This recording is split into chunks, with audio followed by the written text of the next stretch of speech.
Hey Snapchatters!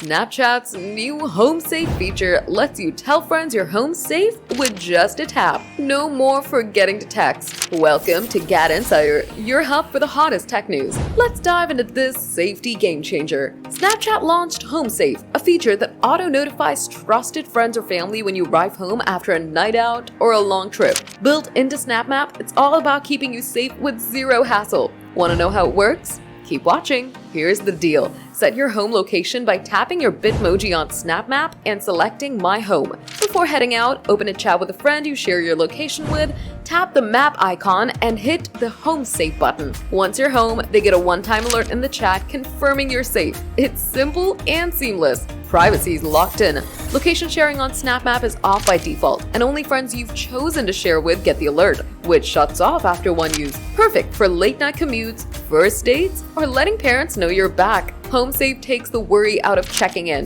With over 400 million monthly SnapMap users, it's a natural fit. HomeSafe builds on Snapchat's safety features, like last year's Family Center location tools, making it easier to stay connected and secure. It's a small tweak with big impact, offering peace of mind for you and your loved ones. Is this Snapchat's smartest safety move yet? HomeSafe is live now on Snapchat. Set it up on SnapMap and let your friends know you're home safe. Whether it's a concert or a solo trip, this feature's got your back. What's your favorite Snapchat safety tool? Drop it below. That's the scoop on Snapchat's Home Safe feature. Are you hyped to use it after a night out or to reassure your family? Drop your thoughts in the comments. If you love this news, smash that like button, subscribe to GadInsider, and hit the bell icon for more tech updates.